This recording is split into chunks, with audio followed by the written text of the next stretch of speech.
V S Ranjith ഇപ്പോഴുള്ളത് Kerala ഹൗസിലാണ്. V S Ranjith, Kerala ഹൗസിൽ ഇപ്പോൾ മുതിർന്ന നേതാക്കളെല്ലാവരും എത്തിച്ചേരുന്നുവെന്നാണ് മനസ്സിലാക്കുന്നത്. ഇന്ന് ഉച്ചകഴിഞ്ഞ് 3:30 മുഖ്യമന്ത്രി പിണറായി വിജയനും കേരള ഹൗസിലേക്ക് എത്തിച്ചേരും. മുതിർന്ന നേതാക്കളൊക്കെ കേരള ഹൗസിലേക്ക് വന്നുകൊണ്ടിരിക്കുകയാണോ? ഇന്നും നാളെയും ഒക്കെയായി കേരള ഹൗസിലും വലിയ തിരക്കായിരിക്കുമല്ലേ V S Ranjith? Doctor Arun, തീർച്ചയായിട്ടും Sitaram Yechury party general secretary ആയ 3 ടേമിലും അതിനു മുൻപുമൊക്കെ അദ്ദേഹം കേരളവുമായിട്ട് അടുത്ത ബന്ധം പുലർത്തിയിരുന്നു. കേരളത്തിലെ നേതാക്കന്മാരുമായിട്ടൊക്കെ അടുത്ത ബന്ധം പുലർത്തിയിരുന്നു.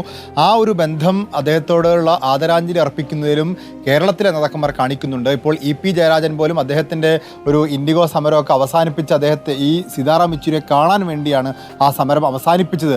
അത് സീതാറാം യെച്ചൂരിയോടുള്ള ആത്മബന്ധത്തിൻ്റെ പേരിലാണെന്ന് അദ്ദേഹം വ്യക്തമാക്കുകയും ചെയ്തു. പി.കെ. ശ്രീമതി ടീച്ചർ ഉൾപ്പെടെ ഇ.പി. ജയരാജൻ, അതുപോലെ വിജയരാഘവൻ ഉൾപ്പെടെയുള്ള നേതാക്കന്മാരൊക്കെ കേരള ഹൗസിലാണുള്ളത്. അവരൊക്കെ AKG ഭവനിലേക്കും പോകും എന്ന് മനസ്സിലാക്കാൻ സാധിക്കുന്നു.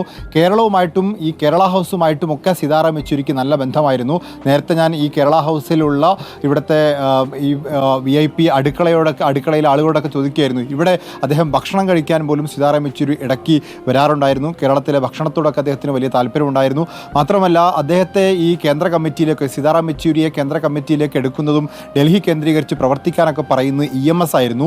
സുന്ദരയുമായിട്ടും BTR-ഉമായിട്ടും ബസവ പുന്നയുമായിട്ടും ഹർകിഷൻ സുധീർത്തുമായിട്ടും ഒക്കെ നല്ല ബന്ധം പുലർത്തുമ്പോഴും EMS എന്ന് പറയുന്ന നേതാവായിരുന്നു ഈ 3 പ്രബലരായ നേതാക്കന്മാർ. ഒരേ കാലഘട്ടത്തിൽ ഈ പറയുന്ന SRPയെയും പ്രകാശ് കാരാട്ടിനെയും സീതാറാം യെച്ചൂരിയെയും ഡൽഹി കേന്ദ്രീകരിച്ച് പ്രവർത്തിക്കാൻ വേണ്ടി കേന്ദ്ര കമ്മിറ്റിയിലേക്ക് എടുക്കുന്നു. അക്കാലത്തും ഒരു കേന്ദ്ര സെക്രട്ടേറിയറ്റ് എന്ന് പറയുന്ന സംവിധാനം ഉണ്ടാക്കിയപ്പോൾ അതിൽ 5 പേരിൽ ഒരാളായി ഈ പറയുന്ന സീതാറാം യെച്ചൂരി എടുത്തതുമൊക്കെ ഈ EMSൻ്റെ ഒരു വാത്സല്യം ഈ സീതാറാം യെച്ചൂരിക്കുണ്ടായിരുന്നു. അത് കേരളത്തോട് പിന്നീടും അദ്ദേഹത്തിനുണ്ടായി. നേരത്തെ അരുൺകുമാർ സൂചിപ്പിച്ച പോലെ തന്നെ കേരളത്തിൽ VS പിണറായി തർക്കമുണ്ടായ കാലഘട്ടത്തിൽ പിണറായിക്കൊപ്പം മുഖ്യമന്ത്രി എന്ന രീതിയിൽ പിണറായിയെ പ്രഖ്യാപിക്കുന്ന ഘട്ടത്തിൽ VSനെ അദ്ദേഹം ഫിഡൽ കാസ്ട്രോ എന്ന് പറഞ്ഞ്, കേരളത്തിൻ്റെ ഫിഡൽ കാസ്ട്രോ എന്ന് പറഞ്ഞ് അനുനയിപ്പിച്ച് കൂടെ നിർത്താനും അദ്ദേഹം ശ്രമിച്ചിരുന്നു. ബംഗാൾ രാഷ്ട്രീയത്തിൻ്റെ വക്താവായി അറിയപ്പെട്ടിരുന്ന അദ്ദേഹം കേരളത്തിൽ ഈ VS പിണറായി ദ്വന്ദ്വമുണ്ടായപ്പോൾ അതിൽ VSനായിരുന്നു മാനസികമായ ഐക്യം കൊടുത്തിരുന്നത്. പക്ഷേ ഒരു രാഷ്ട്രീയമായ ക്ലൈമാക്സ് എന്ന രീതിയിലാണ് അവസാനം മുഖ്യമന്ത്രിയായി പിണറായി വിജയനെ പിന്തുണയ്ക്കാൻ വേണ്ടി